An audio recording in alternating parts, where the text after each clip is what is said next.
আসসালামু আলাইকুম। আলহামদুলিল্লাহ, আমার ছেলে সাইমন রহমান, স্বপ্নবাবু এবং আনাহিতা বসে আজকে মজার জিনিস বানিয়ে ফেলেছে, খেলনা জিনিস। তারা ইউটিউব দেখে একটা খেলনা দেখেছে, খেলনা দেখার পর তারা চিন্তা করেছে একটা খেলনা বানাবো। এই খেলনা বানাতে গিয়ে আমি লক্ষ্য করে দেখি চুপি চুপি বানাচ্ছিল আমার অন্তরালে। পরে যে আমি দেখি যে ওরা আলহামদুলিল্লাহ বানিয়ে ফেলেছে। বানানোর ভিতরে যে যন্ত্রগুলো আছে, আমরা যে দাঁত খিলাল করি, এই বাঁশের খিলাল কিনে নিয়ে এসছে। খিলাল কিনে আনার পর বাসায় হিট গান ছিল, হিট গান দিয়ে এটা সেট করছে। করার পরে আর চাকা সেট করছে। সেই চাকাগুলো এগুলো হলো পুঁথি, যে পুঁথি দিয়ে আমরা মালা গাঁথি। এই 4টা চাকা বানাইছে এটা দিয়ে। বানানোর পর এই হিট গান দিয়ে আঠা লাগিয়ে সুন্দর করে একটি বাস বানিয়ে ফেলেছে। এবং বাস বানানোর পর আমি লক্ষ্য করে দেখছি যে বাস বানানো হয়ে গেছে।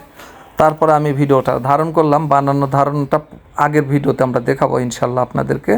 তো এখন লক্ষ্য করে দেখুন, রঙও নিয়ে আসছে।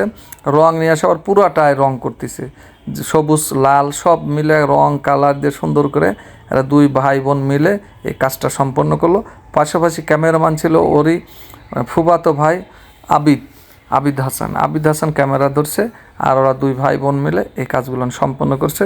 যদি আনাহিতা আমার উপর খুব ক্ষেপে আছে, অভিমানে আছে, কারণ আনাহিতা গতকালকে আমার ভিডিওর সামনে আসে নাই, দুষ্টুম করছে। তাই ওকে বলছি যে আর তোমাকে ভিডিওতে নেব না, তোমাকে আমরা ইস্যু দিলাম 7 দিন তোমাকে ভিডিওতে নেওয়া হবে না, তুমি ল্যাপটপে হাত দিবে না, তুমি কম্পিউটারে হাত দিবে না, মোবাইল ফোনে হাত দিবে না, তোমাকে 7 দিনের জন্য রিমেম্বার করা হয়েছে। তাই ওর মান অভিমানে খুব ফুপাচ্ছে।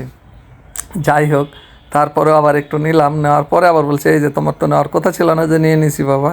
তো ওরা 2 ভাই বোন মিলেই এই গাড়িটি বানাচ্ছে। এবং তাদের যে প্রেরণা, আজকে রমজান মাস, আজকে এই রমজান মাসে তারা রোজা আছে। সাইমন রহমান স্বপ্ন থেকে এই বিকেলবেলায় কাজগুলো সম্পন্ন করলো আলহামদুলিল্লাহ।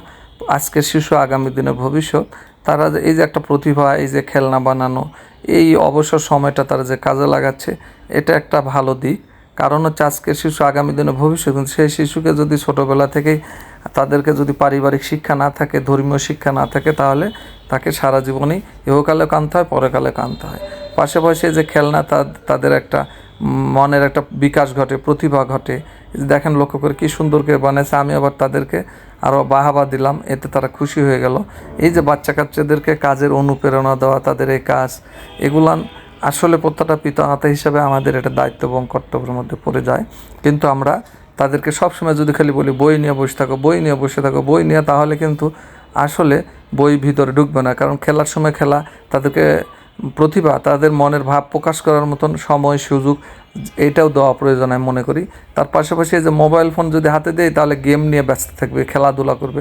এই জন্য তাদেরকে বিভিন্ন কাজের আঙ্গিকে দিতে হবে। তারপরে যখন তাদের সেই শুভবুদ্ধি আসবে, ইনশাল্লাহ একদিন এই শিশুরা আগামী দিনে আমাদের সে দিক নির্দেশন হবেন।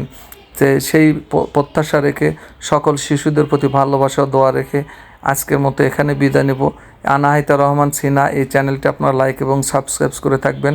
বাচ্চারা কীভাবে কী কর্মকাণ্ডগুলো করে এটা আমরা তুলে ধরি, যাতে করে এখান থেকে আমরা আর অন্যান্য শিশুদের অনুপ্রেরণা হয়। আসসালামু আলাইকুম।